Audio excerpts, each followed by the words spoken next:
Bonjour et bienvenue dans Sans Concession, un nouvel épisode. On était déjà venu à Roquebrune-sur-Argence pour voir Fabio Quartararo. Cette fois, c'est chez Harley-Davidson que nous allons faire l'émission avec un essai de cette superbe machine. Mais je ne vous en dis pas plus, tout de suite, c'est le sommaire.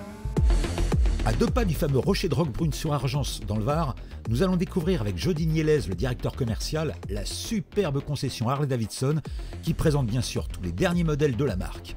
Un espace dédié à de petits bijoux de motos anciennes et son atelier performant.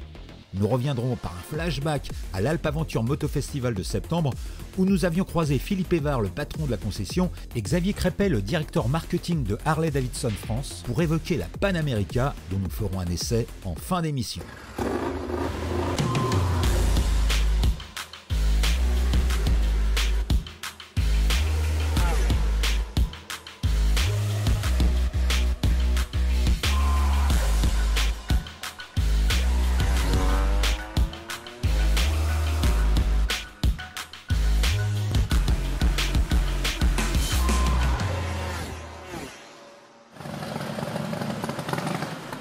Bonjour David. Jody, c'est ça? Oui, ouais. c'est ça. Eh ben, merci de nous Enchanté. accueillir. Merci de nous accueillir ici. On est à Roquebrune-sur-Argence. Tout à fait. Argence ou Argence. Argence. On est à Roquebrune-sur-Argence et on est dans une concession qui, déjà de l'extérieur, paraît majestueuse, mais de l'intérieur, quand on rentre dedans, c'est tout aussi beau et tout aussi majestueux. Bien, merci, c'est un bel outil de travail que l'on a à disposition et qui nous permet voilà, d'exposer nos belles motos. Alors toi, Jody, tu es directeur de cette concession de Roquebrune-sur-Argence. On a ouvert en 2010 ici. On est concessionnaire officiel depuis 1988 avec Philippe Évard que tu as rencontré. À l'Alpe Aventure, Tout à fait. Moto Festival, on regardera ça tout à l'heure. Mais donc Philippe c'est le propriétaire de cette concession. Toi, tu es directeur de cette concession. fait. Il en a d'autres? Et il a aussi la concession de Cagnes-sur-Mer dans le 06. J'aimerais bien que tu me fasses un petit tour du propriétaire ici, sur cette très belle concession. Et je vois la partie historique en hauteur, c'est magnifique. Moi, j'aimerais faire un petit exercice parce que la gamme Harley-Davidson, pour bien la connaître, il faut bien la marteler. Tout à fait. Alors, je te propose un petit exercice. Là, on a 6 motos. Tu vas me dire lesquelles c'est et dans quelle famille elles sont. Tout à fait. Alors, celle-ci. Alors, donc celle-ci, on commence par la Lowrider S, qui est un modèle de la gamme Softail. Donc, qui est un cadre que l'on va reconnaître rapidement, dans le sens où nous n'avons pas d'amortisseur apparent. Voilà, c'est ça. Le but étant de retrouver le look des cadres rigides d'époque, avec un amortisseur central cantilever. Alors, celle-ci, la Breakout. Donc on retrouve dans la gamme Softail le Breakout, avec un pneu arrière de 240 assez impressionnant qui était fait pour un look show bike. D'accord. Alors, on passe à la suivante. Et toujours dans la gamme Softail le Fat Boy. Le fameux Fat Boy, voilà, l'emblème de la marque, une des des emblèmes de la marque. La moto de Terminator Voilà, d'Arnold c'est Schwarzenegger. Voilà, mais en c'est version mythique. 2023.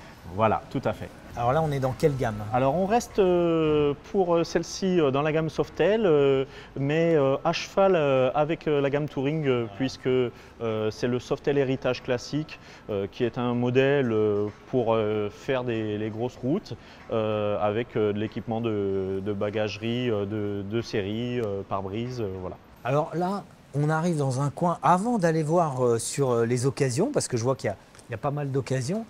Là, on arrive dans un coin splendide, la déco. On a tous ces images en tête, hein, la police de Minneapolis, les Harley-Davidson des conflits mondiaux. C'est dingue. Des modèles plus rares que d'autres. Le Knucklehead avec un moteur Knucklehead, tout à fait, celle-ci de 1937. C'est une moto trouvée dans une grange il y a quelques années. Comme voilà, dans les films, quoi. Ouais. Tout à fait. L'année dernière, vous représentiez la marque Harley-Davidson à l'Alpe Aventure Moto Festival. Tout à fait. Et cette année, Harley-Davidson est arrivé en force. Hein. il y avait tout l'état-major. Il y avait Manuel, il y avait Xavier Crépet, qu'on a interviewé, on va écouter son interview. Mais d'abord, on a été voir Philou, parce que lui, il est revenu. Toi, tu y étais aussi Oui, à l'Alpe Aventure. On accompagnait, on faisait partie de l'équipe commerciale. Et puis à l'Alpe Aventure, il y avait surtout des Panaméricains. On regarde ça tout de suite, l'interview de Philippe, Philou et de Xavier.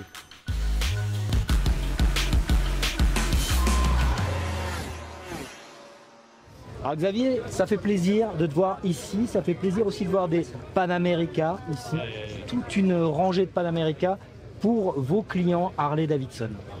Alors, ce n'est pas que pour nos clients Harley-Davidson, on est là sur donc un événement qu'on aime bien, que l'on découvre. Ça fait la 3e année que l'on est là, 3e année que Panamérica existe. Ouais. Donc c'est un secteur qui est vraiment nouveau pour la marque Harley-Davidson. On est plutôt connu sur le segment du custom et du Grand American Touring. Et là, c'est vraiment, on continue d'apprendre et de présenter cette moto qui est là, qui est bien née. Donc il existe sous 2 versions, la standard et la spéciale. Et l'idée, c'est vraiment de venir côtoyer donc cet univers de spécialistes, de gens qui pratiquent le trail, et de la faire découvrir à toute une clientèle qui ne nous connaît pas encore. Donc il y a une réelle opportunité pour nous, entre guillemets, d'apporter une autre manière de faire du touring.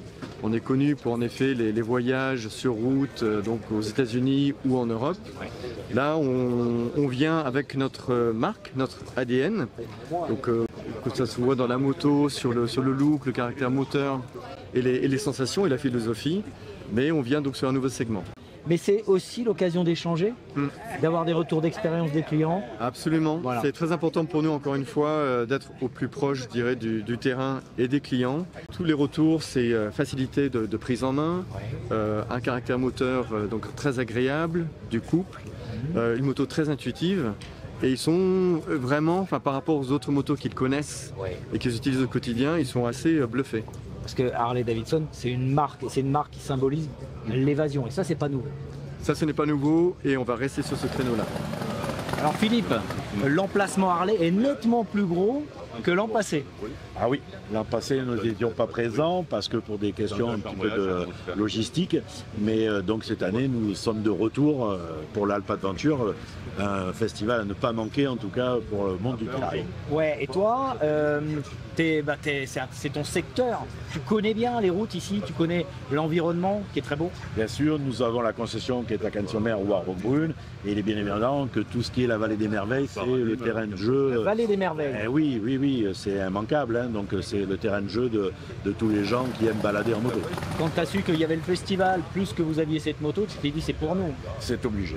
On était obligé de présenter une machine qui, comme je dirais un petit peu dans la marque, a toujours des a priori où les gens sont dubitatifs en disant c'est une Harley, qu'est-ce qu'ils viennent faire dans ce monde et ainsi de suite. On a dit il faut que la machine soit à l'essai pour prouver qu'on a quand même les qualités et on a le droit d'être sur le marché aujourd'hui du trail. Toi, personnellement, le fait que Harley-Davidson sorte ce modèle, trail routier, avec les qualités routières de la Panamérica, qui est sensiblement différent des précédents modèles Harley, toi, personnellement, tu as trouvé ça bien, cette ouverture? Alors, bien sûr, en tant que concession, on va prêcher pour notre paroisse et dire qu'aujourd'hui, il n'y a pas de raison que d'autres marques s'attaquent au monde du custom et pourquoi pas Harley ne s'attaquerait pas au monde du trail. Aujourd'hui, tous les chemins sont ouverts. Moi, ce qui m'a vraiment plu dans cette machine, par rapport à le fait qu'Harley arrive, c'est quand ils sont arrivés avec le système d'ARH, les suspensions qui se baissent automatiquement. Et pour des gens de ma taille, c'était vraiment mettre le pied à l'étrier dans le monde du trail, car tous les trails étaient un peu hauts, et donc on a trouvé ça quand même assez bien. Et puis c'est le bon endroit pour discuter un peu avec le staff Harley aussi. Un peu, oui, on est là en passage. famille, on est là en famille. On est là en famille. Merci. Merci à la vous. concession. Merci On à 5 continue notre concessions. aventure. Merci.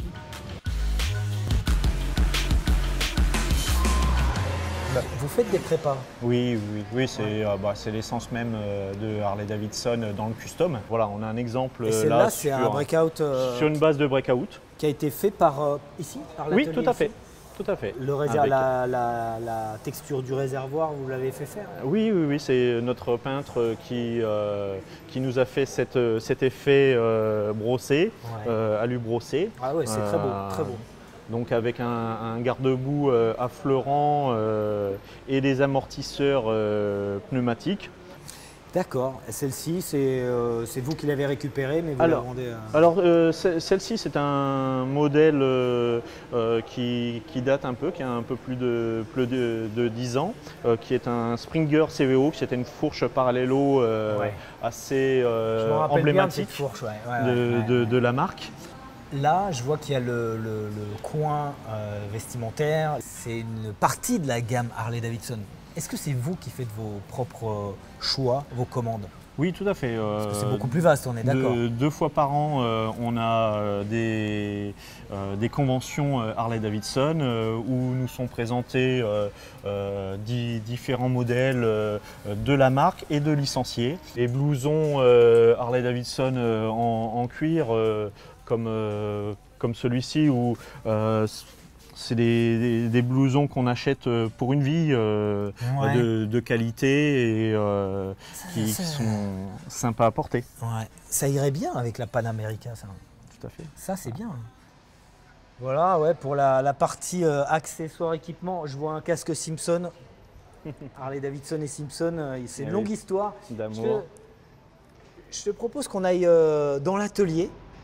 Je vais te présenter un peu la partie atelier de la concession qui est importante. Allez, on y va. L'atelier.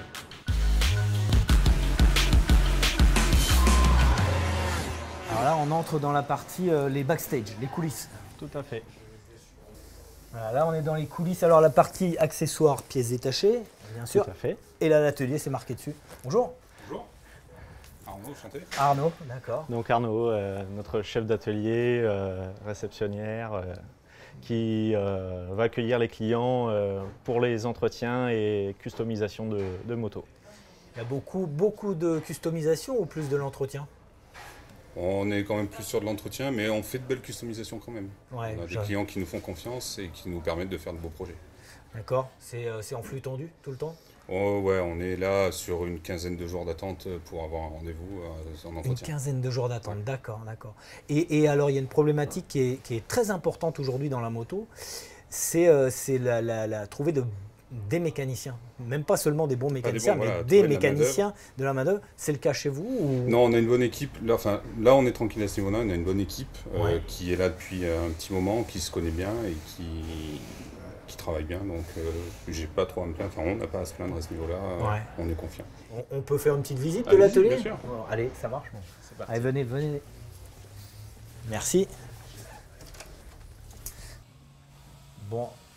On va essayer de pas trop déranger tout le monde là. Bonjour à tous. Salut. 5 ponts. Alors 5 plus 1 derrière, on a 6 ponts et 6 mécaniciens dans notre atelier. Alors je vais faire un petit jeu. C'est-à-dire que je vais poser la même question à chacun sur ce qu'il préfère faire et ce qu'il déteste faire. Ça te va? Ça t'embête? Non, au contraire. On y va. Les autres, ils ont le temps de réfléchir un peu, mais toi, non. Ton prénom? Max. Max, ce que tu préfères faire sur une moto quand elle arrive comme ça? En général, tout ce qui est transformation. Ouais. La restauration des anciennes. Ouais. Ça, c'est mon kiff. Vraiment. Et qu'est-ce que tu détestes? Quand une moto arrive, on te dit tiens, il y a ça à faire, tu retiens un soupir. On va dire les pneus. Les changements de pneus. Ouais. Parce que, voilà, avec l'âge, on en a fait assez. Ah, tu te caches. Ton prénom? Paul. Paul. Bonjour Paul. Alors on va commencer par ce que tu détestes. Moi, Ouais. les entretiens sur les trikes. Ah, sur les trikes. 3 roues. Ah, les trikes. Ah oui, Ouais. d'accord. Ouais. Voilà. Ah oui, il y en a quelques-uns qui se vendent chez Harley Davidson. Ouais. Donc, ok. Et puis ta manœuvre, ta manip préférée, ton kiff quoi. J'aime bien mettre les mains dans le moteur quand il y a des réparations à faire. Alors on passe À Kevin. à Kevin. Bonjour Kevin. Bonjour. Enchanté David. J'ai une petite question, je fais un petit sondage sur ce que tu préfères faire sur une moto quand elle arrive. Réparation. La prépa, ouais. La réparation. Ouais. Comme Max quoi. Voilà, c'est ça. Ouais. Les réparations accidents aussi, comme celle-là. Ouais. Ça c'est une accidentée Ouais, ça. c'est une accidentée qu'on remet complètement neuf. Ouais. Voilà, parce que la moto était neuve. Donc, C'est intéressant aussi, c'est pas mal. Ouais. Et alors, ce que tu détestes? Oula, moi c'est les pannes électriques. Les pannes électriques, ah ouais. Ah, les pannes électriques, c'est pas du tout mon dada. Ouais, j'imagine. Ouais, moi, je serais pareil, hein, le faisceau. Ouais. Parce qu'il faut tout refaire. C'est ça, voilà, ouais. Tu cherchais une panne, c'est pas mon kiff. J'ai jamais été accro à ça. T'es là depuis quand, Kevin? Moi, ça fait 8 ans. 8 ans, d'accord, 8 ans. Merci. De rien. Allez, bon courage.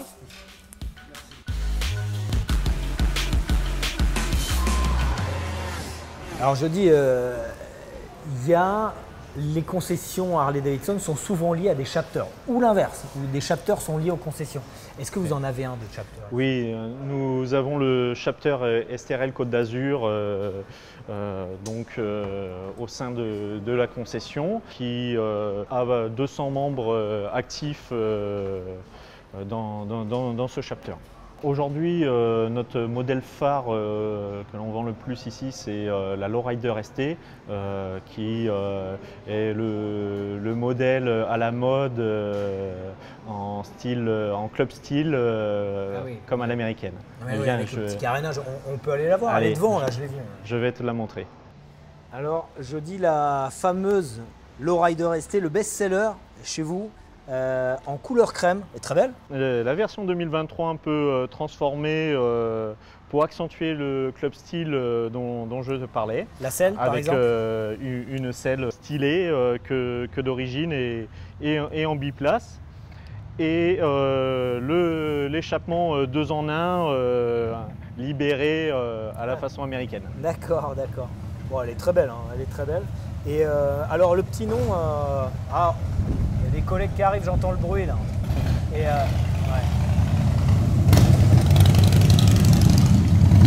le bruit, tu parlais de l'échappement, et le bruit là, c'est une problématique, j'imagine, chez Harley-Davidson, parce que le bruit est au cœur des polémiques, des débats aujourd'hui. Et chez vous, ça parle ou vous faites profil bas? Un peu des deux. On réfléchit à équiper nos motos différemment, notamment avec des systèmes d'échappement à ouverture et fermeture électronique pour rester dans la légalité et être raisonnable vis-à-vis de tout le monde. Parce que moi j'aimerais bien aller essayer la Panamérica depuis l'Alpaventure Moto Festival, j'ai envie de monter dessus, donc on y va. Je t'en ai préparé 3. Ah ouais, je vais en choisir une des 3.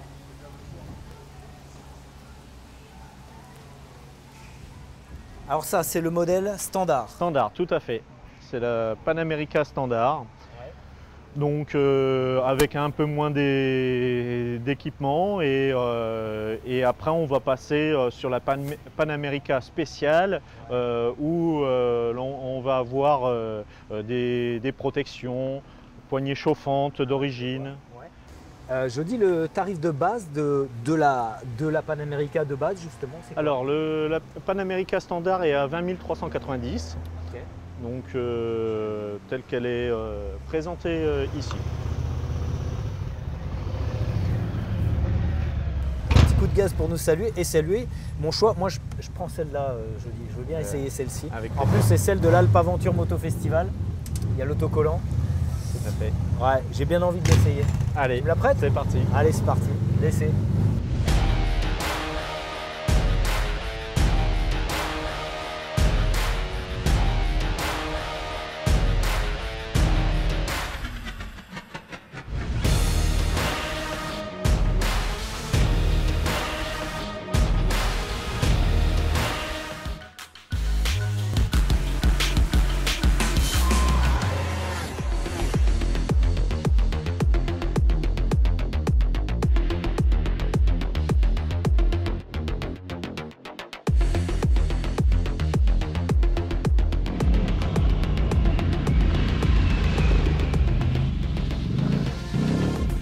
Bon alors je dis, je reviens de l'essai de cette Panamérica spéciale avec ta selle surbaissée.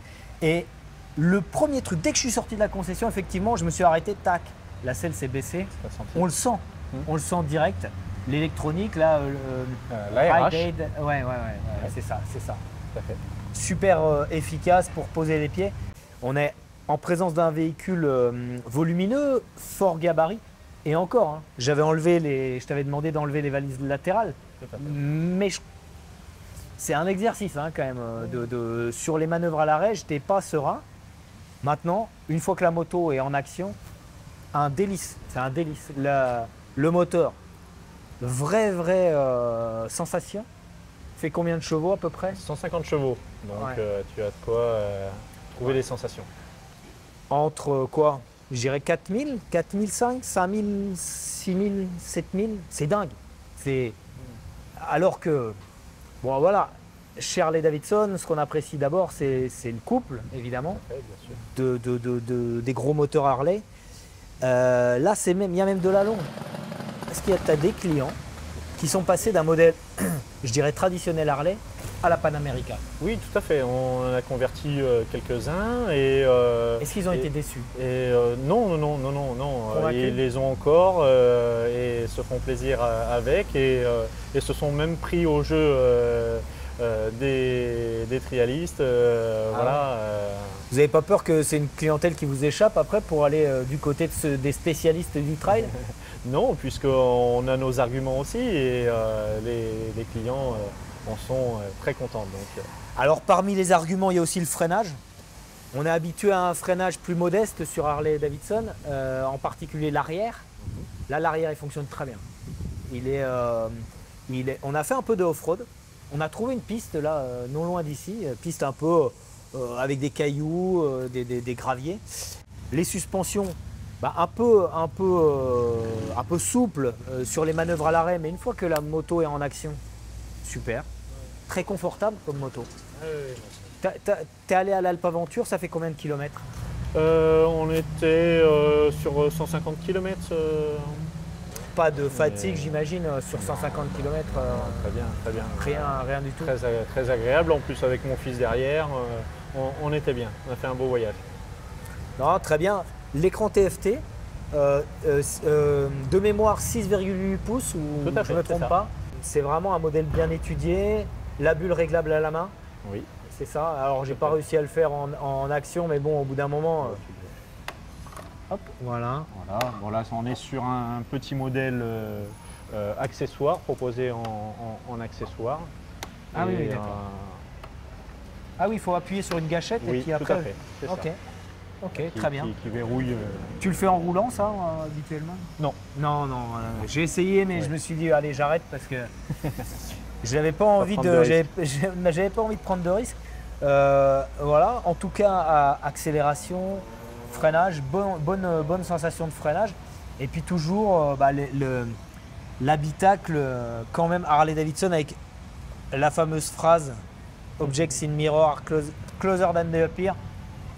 Il n'y a quand même pas certains de tes clients qui mettent d'autres rétros quand même. Non. Ça n'existe pas. Non, ils ont bien compris qu'on sortait de la customisation. Voilà, on reste sur du rétro classique. Alors, il arrive que certains nous mettent des rétroviseurs Rizoma, mais voilà. Ouais, mais il n'y a pas la petite phrase. Oui, non. Il la faut pour être Harleyiste, non? Forcément. Ça va avec. Ça va avec. D'accord. Non, super. 150 chevaux. Alors là, tu as des différents modes de conduite. Tu as quoi comme mode? Alors, tu vas avoir les modes classiques, route, pluie, off-road et sport. Ouais. Et après, 2 modes personnalisables aussi pour aussi bien l'agrément moteur que personnaliser la réactivité des suspensions. D'accord, ok. Et là, il y a sur ce modèle, poignée chauffante, c'est sur le modèle, c'est sur la spéciale seulement? Oui, ça c'est d'origine sur la spéciale, mais on peut le rajouter sur le modèle standard sans problème. Amortisseur de direction qui consent, qui est pas mal. Tout à fait. Pour la petite session de off-road qu'on a fait. Non, écoute, très bonne impression avec cette Panamérica spéciale. Petite dernière question, je lis sur les LiveWire. Est-ce que vous en avez ici? Est-ce que vous en faites ici? Alors, nous, à la concession à Roquebrune-sur-Argence, on n'est pas dépositaire de la marque, mais nos collègues de Cagnes-sur-Mer sont représentants de la marque LiveWire et où vous pouvez retrouver les modèles et les essayer à la concession de Cagnes-sur-Mer. D'accord, à Cagnes-sur-Mer qui appartient aussi à Philippe Filou. Tout à fait. Et voilà, on précise quand même que LiveWire est devenu une marque à part entière, en parallèle de Harley-Davidson, un peu comme Vespa est devenue une marque en parallèle de Piaggio. Donc c'est la petite astuce marketing que certaines marques adoptent quand les modèles sont très emblématiques en fait. Voilà. Merci Jody, merci beaucoup pour cette visite de cette superbe concession. Et puis on reviendra à Roquebrune pour une raison ou pour une autre. Merci. Merci. Après plus de 120 ans, Harley-Davidson continue de nous étonner, notamment avec tout ce que présente cette superbe concession Harley-Davidson de Roquebrune sur Argence. Bravo à Philippe, bravo à Jody, merci à eux de nous avoir invités et j'espère que vous avez passé une belle émission. La prochaine, c'est la semaine prochaine. À bientôt, salut.